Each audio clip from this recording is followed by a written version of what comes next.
We're finishing up this evening the last couple of chapters of the book of Judges. And then next week the next couple of weeks on Wednesday night we'll deal with the book of Ruth. But in the book of Judges, the book divides itself into really three major sections.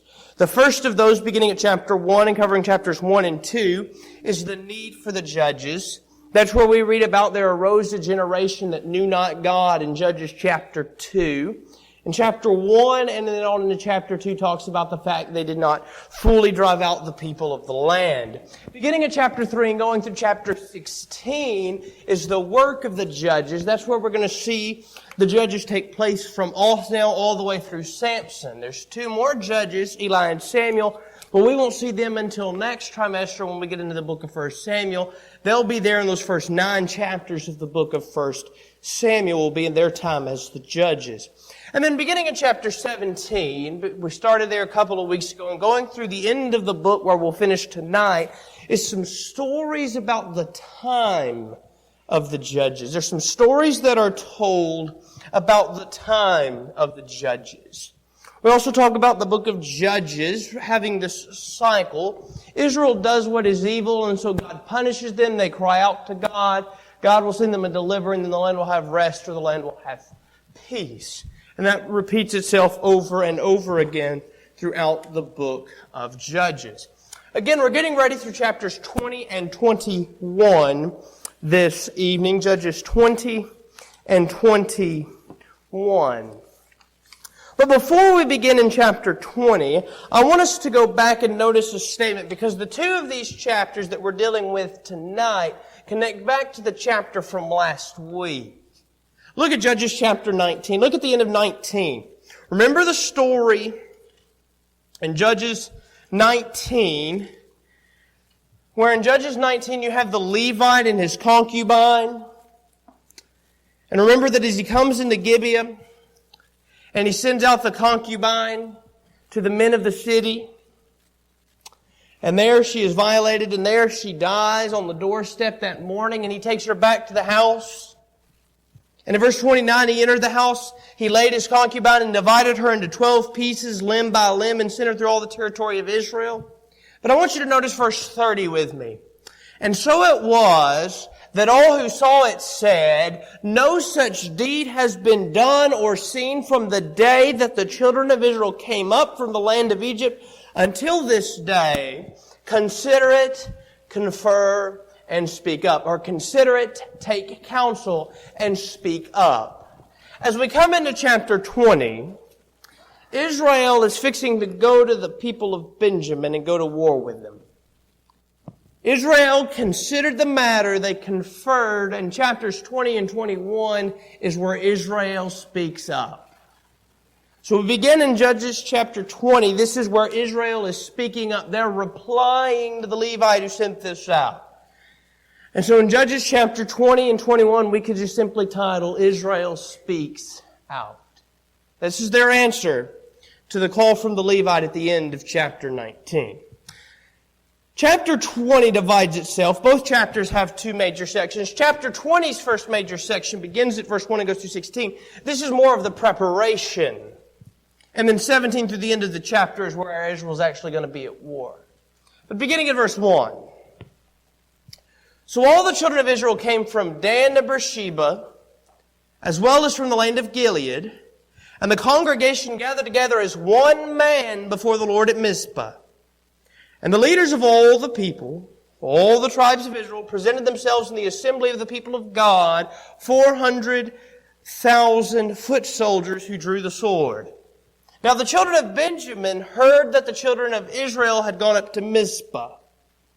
Then the children of Israel said, tell us, how did this wicked deed happen? So the Levite, the husband of the woman who was murdered, answered and said, my concubine and I went into Gibeah, which belongs to Benjamin, to spend the night. And the men of Gibeah rose against me and surrounded the house at night because of me. They intended to kill me, but instead they ravished my concubine so that she died. So I took hold of my concubine, cut her into pieces, and sent her throughout all the territory of the inhabitants of the inheritance of Israel, because they committed lewdness and outrage in Israel. Look, all of you, our children of Israel, give your advice and counsel here and now. And so beginning at verse 1 and going, or really verses 4 through 7, is the Levite is relaying the story. Verses 1 through 3, the people are beginning to gather together, all the way from Dan to Beersheba. They've gathered together at Mizpah. The whole of the congregation is gathered together before the Lord. And so as they gather together, 400,000 foot soldiers who drew the sword, it says in verse 2, they asked this Levite, the husband of this woman, what exactly is it that took place? What is it that happened? You know, he's sent out, he's divided her limb from limb. He's sent her throughout the tribes. They've taken her, they've seen this. But exactly what is the story that took place? And so the Levite relays the story to them.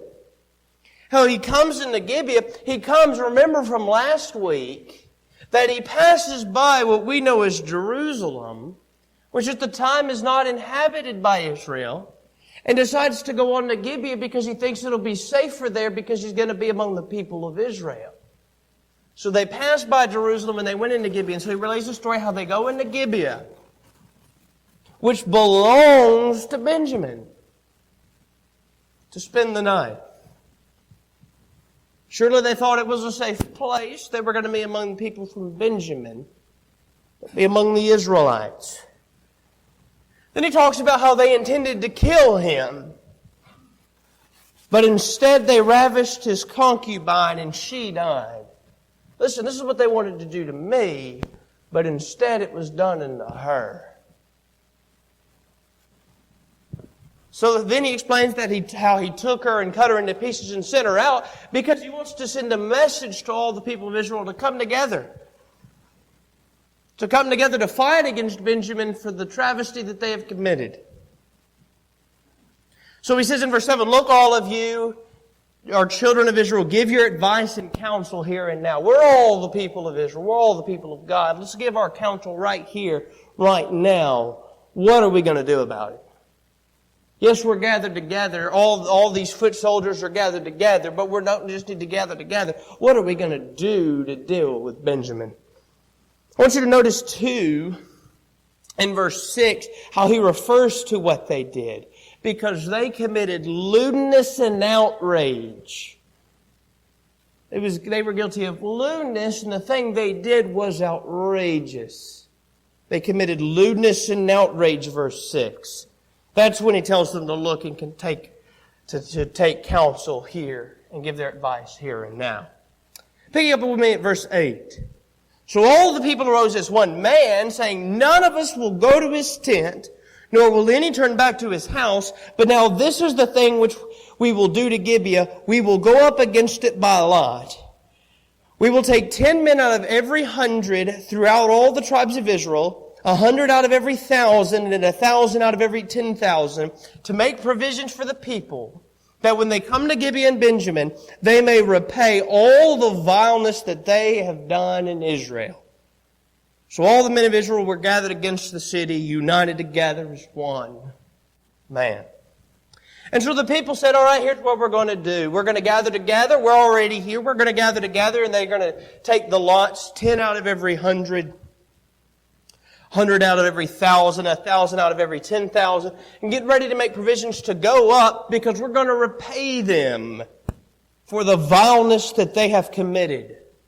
In verse 10. They're not going to go unpunished. We've got to repay them for the vileness that they have committed. I think it's important to note too, Israel gathered together in the city and they were united as what? According to verse 11. As one man. They were gathered together to go to war against Benjamin, but they were gathered together and united. Now, this was physically an army, physically Israel united as one man, but here's an important lesson I learned from that. We are referred to as spiritual Israel. We are in a war and we need to stand together and united as one man. We need to be united. United together spiritually as that day the people of Israel physically were united together to fight as one. Pick up with me at verse 12. Then the tribes of Israel sent men throughout all the tribe of Benjamin, saying, What is this wickedness that has occurred among you? Now therefore deliver up the men, the perverted men who are in Gibeah, that we may put them to death and remove the evil from Israel.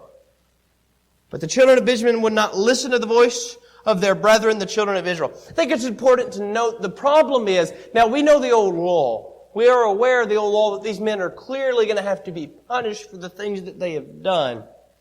But they come to them here, and the problem of sin is not something you can just let remain. The problem with sin is it needs to be killed and cut off. You see what they were going to do here? Look again in verse 13. Deliver up the men, the perverted men. Again, we're learning about these men, the description of them. The things they've done were lewd. They committed lewdness and outrageous acts. The things that they have done are vile. They are perverted men. We're beginning to build the description here as we move throughout the text, how Israel is viewing the people of Gibeah that are guilty of this abomination. But then they not only wanted the men, they wanted to put them to death to remove the evil from Israel.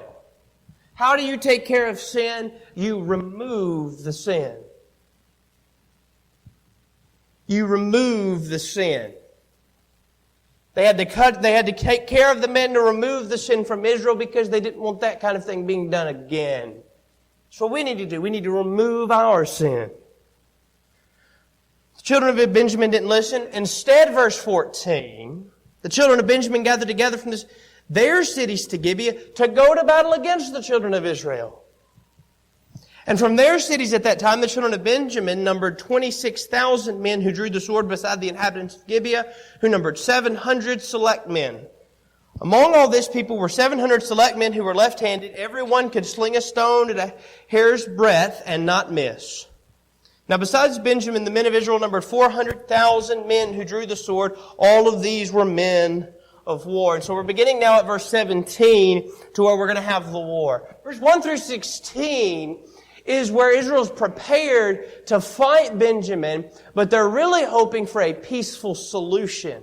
To come and ask for the men from the city of Gibeah, for Benjamin to hand them over, for them to take them and put them to death and put an end to the problem of sin right then and there. Take the men that are guilty of this sin, guilty of this vileness, guilty of the lewdness and this outrageous act, put them to death and we can end the problem right then and there. Benjamin's not willing to do that. Benjamin wants to protect them, and so Benjamin gets ready to go to war against Israel. This could have all been avoided. This entire war, which fixing to take place and happen to Benjamin, could have been avoided if Benjamin was willing to hand over the men that were guilty of this act in chapter 19. But they weren't. And now we're going to have war that's going to take place. Then the children of Israel, verse 18, arose and went up to the house of God to inquire of God. That they said, which of us shall go up first to battle against the children of Benjamin? The Lord said, Judah first. So the children of Israel rose in the morning and encamped against Gibeah. And the men of Israel went out to battle against Benjamin, and the men of Israel put themselves in battle array to fight against the people at Gibeah. Then the children of Benjamin came out of Gibeah on that day, cut down to the ground 22,000 men of the Israelites. And the people, verse 22, I'm in verse 22, and the people, that is the men of Israel, encouraged themselves and again formed the battle line at the place where they had put themselves in array on the first day. Then the children of Israel went up and wept before the Lord until evening and asked counsel of the Lord, saying, Shall I again draw near for battle against the children of my brother Benjamin? And the Lord said, Go up against him. So the children of Israel approached the children of Benjamin on the second day, and Benjamin went out against them from Gibeah on the second day and cut down to the ground 18,000 more of the children of Israel. All these drew the sword. So we've now had 2 days of battle. Day number 1, there was cut down of Israel 22,000 men. Day number 2, there was cut down of Israel 18. 20,000 more. All of these drew the sword, according to verses 21 and verse 25. Then all the children of Israel, verse 26, that is, all the people went up and came to the house of God and wept. They sat there before the Lord and fasted that day until evening, and they offered burnt offerings and peace offerings before the Lord. So the children of Israel inquired of the Lord. The ark of the covenant of God was there in those days, and Phinehas the son of Eleazar the son of Aaron stood before it in those days, saying, Shall I yet again go out to battle against the children of my brother Benjamin, or shall I cease? And the Lord said, Go up, for tomorrow I will deliver them into your hand. Now this sets us in the time frame which this is taking place. This is shortly after the death of Joshua, or not too long after the death of Joshua, because the priest at the time is Phinehas, the son of Eleazar, and Eleazar, who was the son of Aaron, was priest in the days of Joshua. So we're still early on in the days of Judges when this event took place, when the events of chapters 19, 20, and 21 are taking place. But notice how the people of Israel didn't just go out to battle. I think this is an important thing that we could easily forget. As bad as things were in Israel at this time, there were those here at this time, in this story of the people of Israel, who made sure before they went to battle that they inquired of God. This wasn't a rash decision that Israel made, where Israel decided, well, because of what Benjamin did, let's just go out and fight them. But listen to what they've done. Look again at verse 18. They've inquired of the Lord, who shall go up first? In verse 18. And that's when He tells them to send Judah first. Then in verse 23, they inquire of the Lord again, shall we go up a second day and campaign against the people of Benjamin? And the Lord said, go up against him. They wanted to know, shall we fight against our brethren? Shall we go up and fight against our brother? The children of our brother Benjamin? And He told them, yes. And then they inquired a third time. Shall we go up yet again?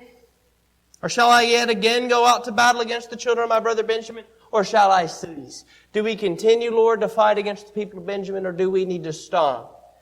And the Lord tells them, go up, for I will deliver them in your hand tomorrow.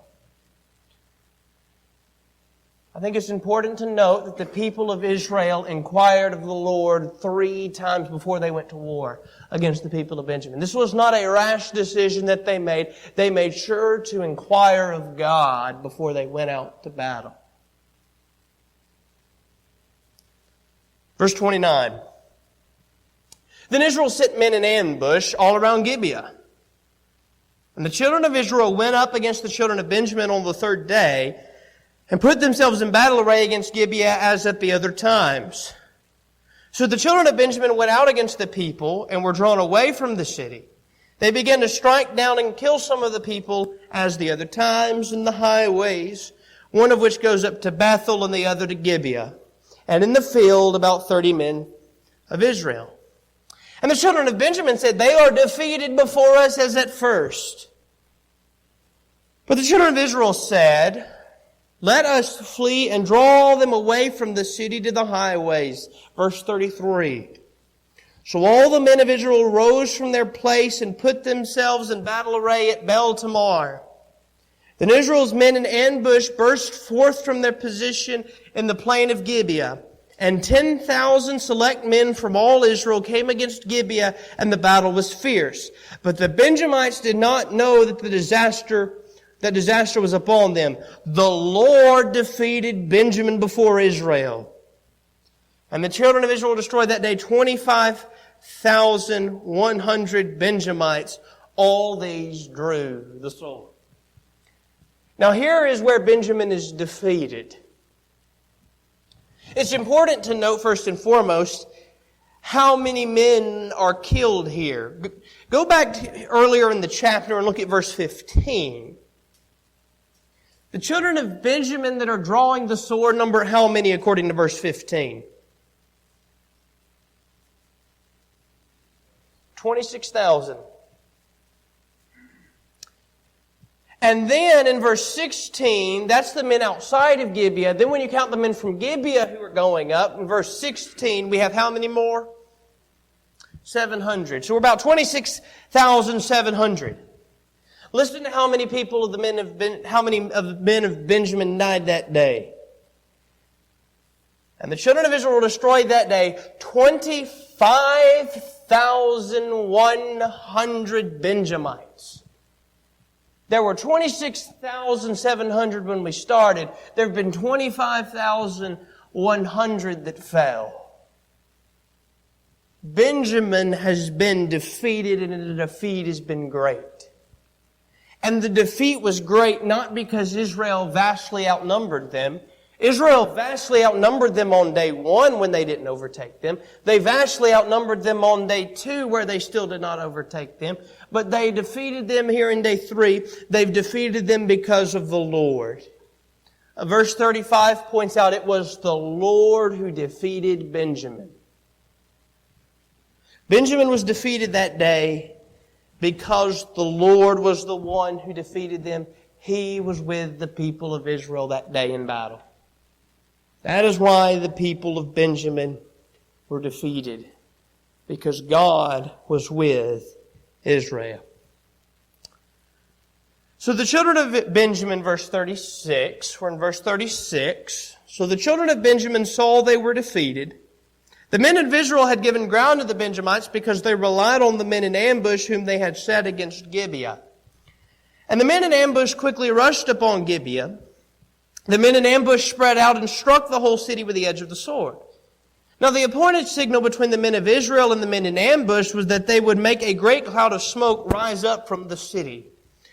Whereupon the men of Israel would turn in battle. Now Benjamin had begun to strike and kill about 30 of the men of Israel, for they said, surely they are defeated before us as in the first battle.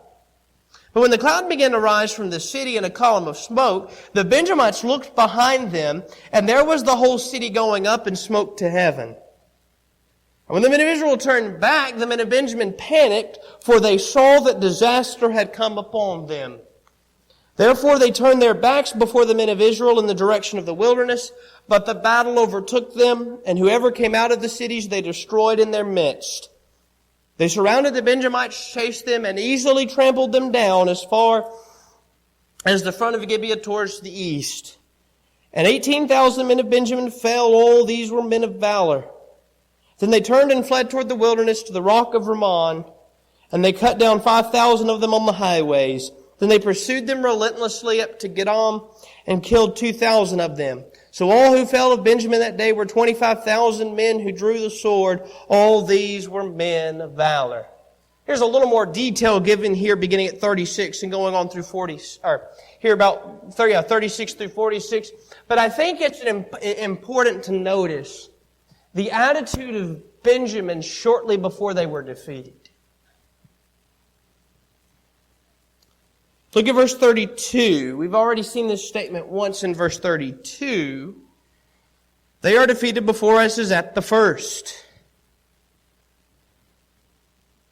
Now we'll drop down to verse 39, the very end of verse 39. Surely they are defeated before us as in the first battle. Shortly before Benjamin was defeated, before the smoke ascends out of Gibeah, before the men turn of Benjamin and flee from the men of Israel and are overtaken, Benjamin thought they had won. That's important to notice because it shows us the importance of avoiding pride. Benjamin thought that they were victorious. You can imagine as they look around and they see the men beginning to fall before them. We've overtaken them just as we did previously, just as in the first battle. Israel's defeated before us. Victory is imminent. And then they saw the smoke from behind that was rising behind them. Then they were aware that Gibeah has fallen. And then they run and flee from the presence of Israel because they know they're going to be defeated and they're overtaken. The pride came before the fall. That's what the Scriptures tell us in the book of Proverbs, that pride comes before destruction, before the fall. That's exactly what happened to Benjamin on this day. Benjamin was lifted up with pride. They thought they were victorious as at the first, and following the pride came the fall.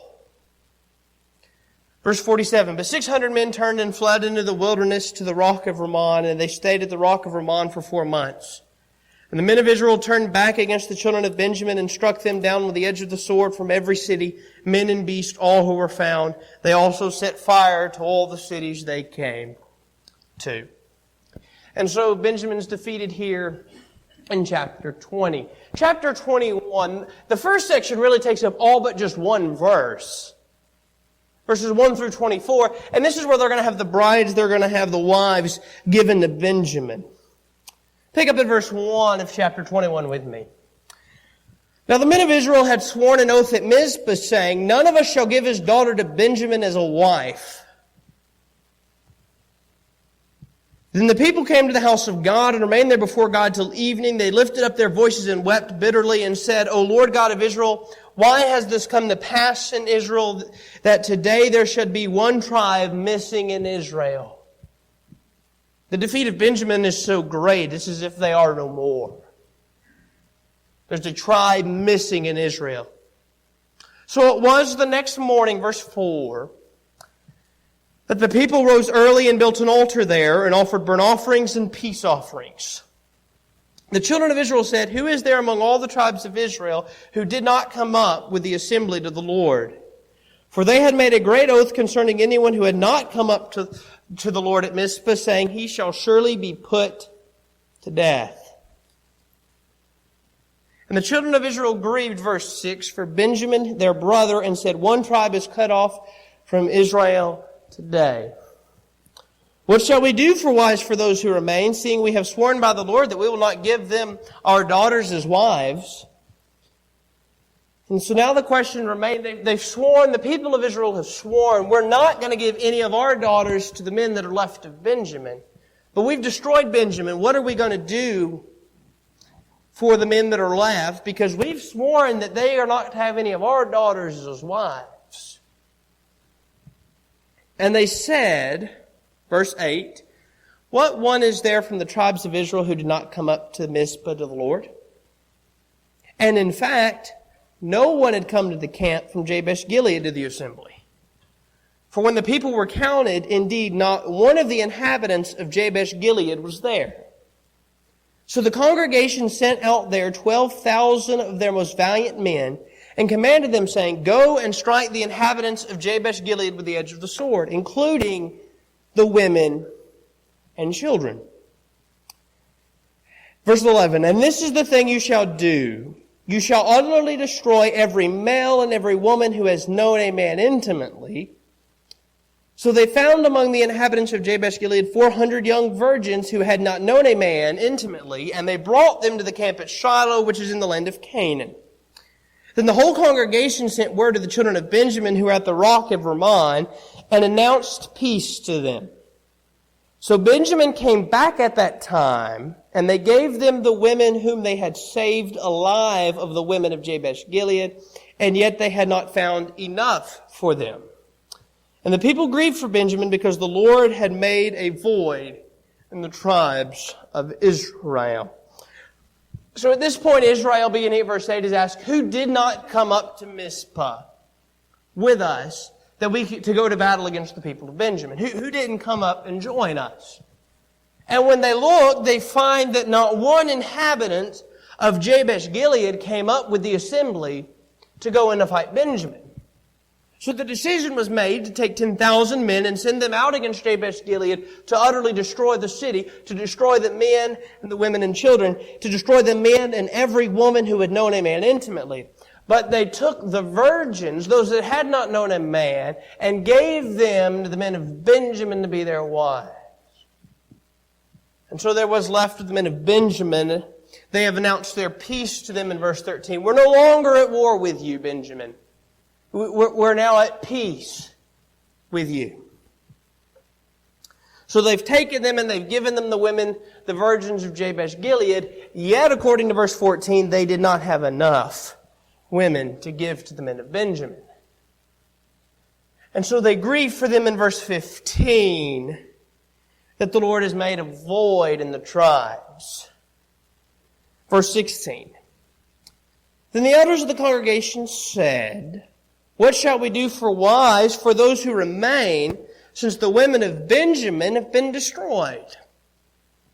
And they said, "There must be an inheritance for the survivors of Benjamin, that a tribe may not be destroyed from Israel. However, we cannot give them wives from our daughters, for the children of Israel have sworn an oath, saying, 'Cursed be the one who gives a wife to Benjamin.'" They're still in the same predicament they were in before. Benjamin, there's not enough women to give to the men of Benjamin that are left. They've had the 400 virgins from Jabesh Gilead, but there's still not enough wives for all the men of Benjamin. They've utterly destroyed all the women of Benjamin, and they can't give their daughters because they've sworn with an oath saying, "Cursed is the one who gives his daughter to be a wife to one of Benjamin." Verse 19, then they said, "In fact, there is a yearly feast of the Lord in Shiloh, which is north of Bethel, on the east side of the highway that goes up from Bethel to Shechem, and south of Lebonah."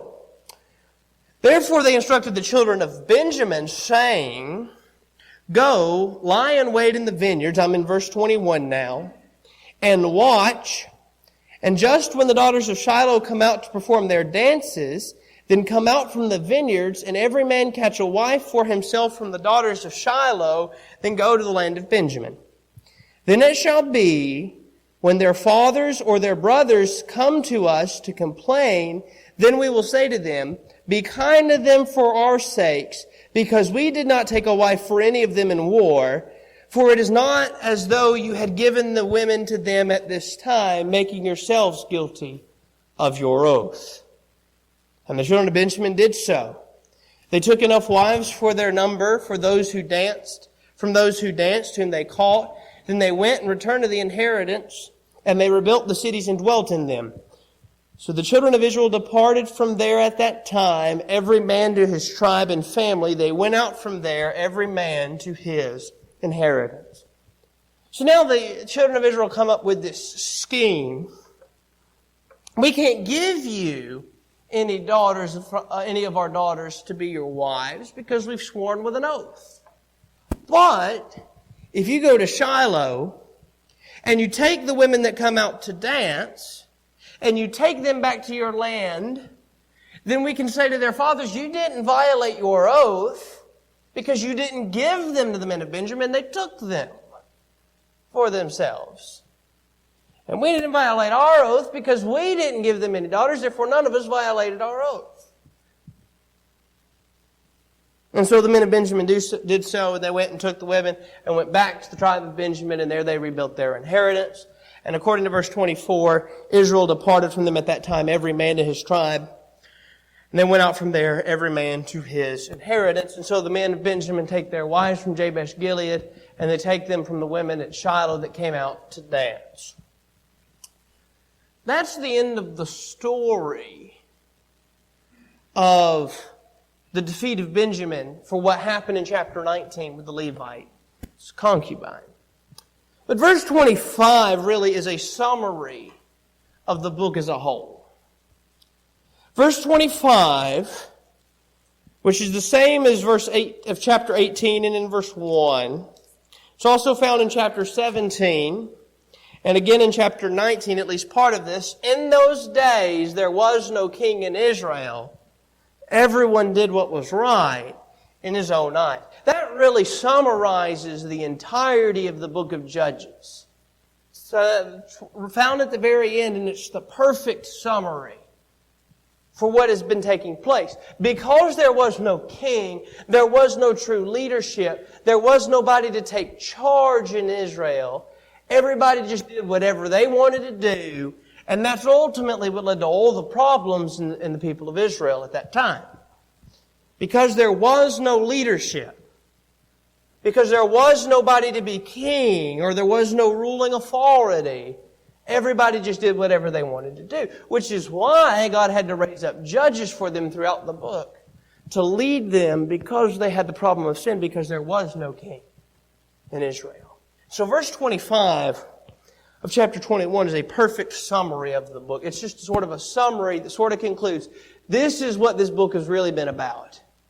If you want to take the book of Judges and understand the contents of the book of Judges, you can understand it down with really, I think, two key verses.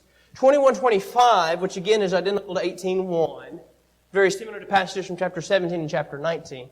But 21:25 and chapter 2 and in verse 10. Does anybody remember what chapter 2 and in verse 10 says?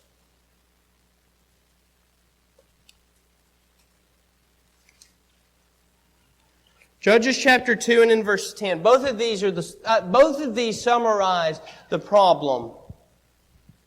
2:10 summarizes, I think, what started the problem. 21:25 summarizes why the problem remained. Chapter 2 and in verse 10. When all that generation, talking about the generation of Joshua, when all that generation had been gathered to their fathers, another generation arose after them who did not know the Lord nor the work that He had done in Israel. That's why the problem started, because there arose a generation that did not know God. Chapter 21 and in verse 25, there's why the problem continued, because there was no leadership in Israel, so everybody did what they wanted to do. That can really summarize the book for us. Judges 2:10 is why the problem started. 21:25 is why the problem continued. We went through that rather quickly, a lot of material in a short period of time, but let's talk about some practical lessons we learned. We got about 7 or so minutes left. Let's talk about some practical lessons we've learned this evening. What are some lessons you see as we move throughout this text? What are some things that just sort of stand out to you of these two chapters?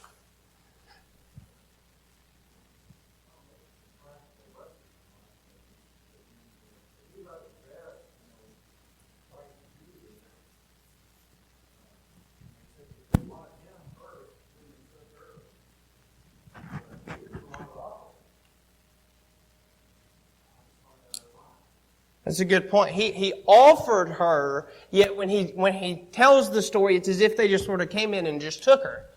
He doesn't ever talk about his sin and what he did and just sort of handing her over and giving her up and not doing anything about it at the time and waiting until she lay dead at the door. That's a good point. What else do we see in this chapter?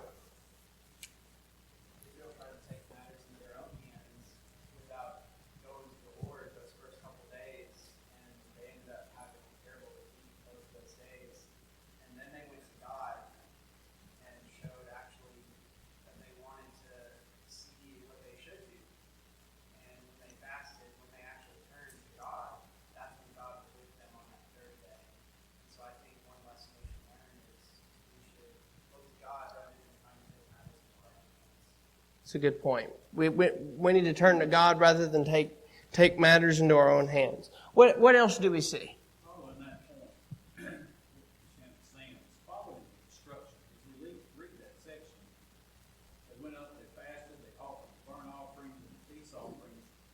Then Peace, the Levite, stood before the Lord. The way it reads, that's the way things should have been done. Good point. Yeah, they go and they ask, but they don't really turn to God until day 3. And the fact is, Israel had to go up and offer their offerings themselves before God did listen to them. So they had to take care of some of their things themselves, and they had Phinehas inquire of the Lord. Here's some lessons we have listed here. Actions have consequences. The actions of the people of Benjamin had consequences. The men of Gibeah in chapter 19, for the things they had done, needed to be put to death. And then, when the men of Benjamin refused to hand them over, then they go to battle against Israel and they are defeated, and Benjamin is wiped out almost in its entirety to where there's very few left. Their actions, or really in the case of the second group, the tribe as a whole, their lack of action had consequences because they didn't act, they didn't hand them over, but instead were ready to go to war. How about the fact that we need to speak up against sin? Think about the question raised at where we went back at the beginning. What is said by the people of Israel at the end of 19? Consider it, confer, I like the ESV, take counsel, and speak up. Consider what has been done. Let's take counsel together about what has been done. But ultimately, it didn't need to end there. Israel needed to speak up. That's what chapters 20 and 21 are about. That's about them speaking up against the sin of the people of Gibeah. We need to speak up against sin. How about the fact that the Lord will not tolerate sin? In the end, despite the fact that Israel vastly outnumbered the people of Benjamin, it's not until the Lord is with them and the Lord gives Benjamin into their hands that they're victorious. When it summarizes what happens, it says the Lord defeated Benjamin. Not Israel defeated Benjamin, but the Lord defeated Benjamin before Israel. It doesn't even talk about Israel killing them or the plan until, in fact, it doesn't talk about the plan that they had where they divided up and they burnt the city and pursued them until after the credit was given first and foremost where it needed to be, and that is the credit was given to the Lord for the fact that the Lord defeated the tribe of Benjamin that day. It was the Lord ultimately who was victorious that day, not Israel. Israel was only victorious because God was with them. The Lord defeated Benjamin before Israel. Yes, Israel may have been the one who used the sword to put them to death, but it was the Lord's victory. And it was the Lord who defeated them, and He did it before Israel. But I think it's something too that we notice throughout this book as a whole, not just in today's lesson, though I think we see it in the summary at the end of the book, but something I think we learn as a whole throughout the book is the importance of good leadership. You think about it as the book opens up, that it talks about how they did what was right all the days of Joshua and all the days of the elders that outlived Joshua. But then there arose, chapter 2 and in verse 10, a generation that didn't know God. And then here Israel does what's evil, but God raises up a judge, and when the judge is there, then they serve God until the judge dies. And then they turn back to serving the idols. And then they turn around and they cry out to God, and God delivers a judge, and they'll serve God the days of that judge until he dies. And when he dies, they turn back to serving the idols again. And it happens again and again. And so when 21:25, there is no king in Israel. There is no leadership in Israel. No true good leadership. So everybody does what they want to do. It teaches us in 21, at the end of the book there, of the importance of good leadership. And the importance of having proper leadership. The same is true today. Yeah, it can be true when it comes to government and things like that. But it's important in homes, in everyone's homes, to have good leadership. Good spiritual leadership. To have good spiritual leadership in the church. That's important. We need to learn of good leadership. And lastly, we learn that ultimately, if left to themselves, people will seek their own way.